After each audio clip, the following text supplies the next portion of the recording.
लोकसभा चुनाव में महाराष्ट्र में एनडीए को लगे झटके के बाद अब मुख्यमंत्री एकनाथ शिंदे एमएलसी चुनाव में जुट गए हैं। उन्होंने रविवार को एक जनसभा को संबोधित करते हुए कहा कि अर्बन नक्सल कुछ गैर सरकारी संगठन यानी एनजीओ में घुसपैठ कर चुके हैं और सरकार के खिलाफ झूठे विमर्श को फैला रहे हैं। वहीं विधानसभा चुनाव के कोकड़ स्नातक निर्वाचन क्षेत्र के लिए भारतीय जनता पार्टी उम्मीदवार निरंजन डावखरे ने एक रैली को संबोधित करते हुए शिंदे के राष्ट्रीय जनतांत्रिक गठबंधन यानी एनडीए के पदाधिकारियों को सतर्क रहने के लिए कहा है। साथ ही कहा है कि लोकसभा चुनाव की तरह आत्मसंतुष्ट न हो। शिंदे ने कहा कि नक्सली उर्फ गढ़चिरौली में ही नहीं है बल्कि अर्बन नक्सल एनजीओ में भी प्रवेश कर चुके हैं और व्यवस्थित रूप से सरकार के खिलाफ झूठे विमर्श को फैला रहे हैं। ऐसे में हालांकि अब एनजीओ के साथ दिक्कत नहीं है, लेकिन कुछ स्पष्ट रूप से सरकार विरोधी है जो हमारे गठबंधन के बारे में सक्रिय रूप से झूठ फैलाते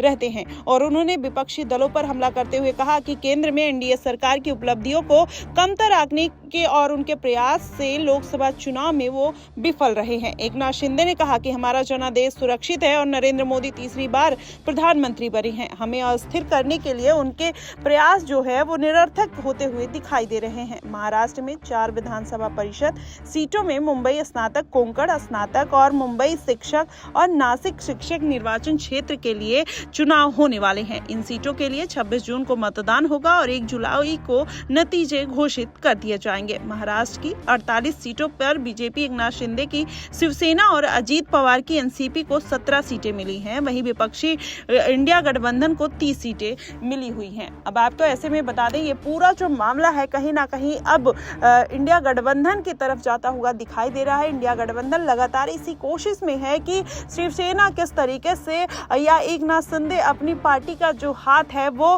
भारतीय जनता पार्टी से खींच लें, जिसकी वजह से उनके 7 सांसद जो हैं वो इंडिया गठबंधन के खाते में आते हुए दिखाई दें। और एनडीए गठबंधन को तोड़ने के लिए कहीं ना कहीं इंडिया गठबंधन इसी फिराक में बैठा हुआ है। लेकिन एकनाथ शिंदे बार बार मीडिया में आकर ये बात कहते हुए नजर आए हैं कि उन्होंने पीएम मोदी का समर्थन किसी पद की लालच में नहीं किया है और ये बात उन्होंने बार बार कही है और उनके बेटे भी ये बात को साफ तौर पर इनकार करते हुए नजर आए। उन्होंने कहा कि पीएम मोदी के राज्य में कहीं ना कहीं अगर देखा जाए तो जिस तरीके से सुचारू तरीके से प्रशासन और शासन की व्यवस्था चल रही है वो किसी अन्य प्रधानमंत्री के राज्य में नहीं चल सकती, जिसकी वजह से उन्होंने खुलकर पीएम मोदी को समर्थन दिया है। लेकिन उनकी पार्टी के सांसद प्रफुल्ल पटेल और तमाम नेता, छगन भुजबल ने भी इस पर सवाल उठाए, संजय राउत ने भी सवाल उठाए।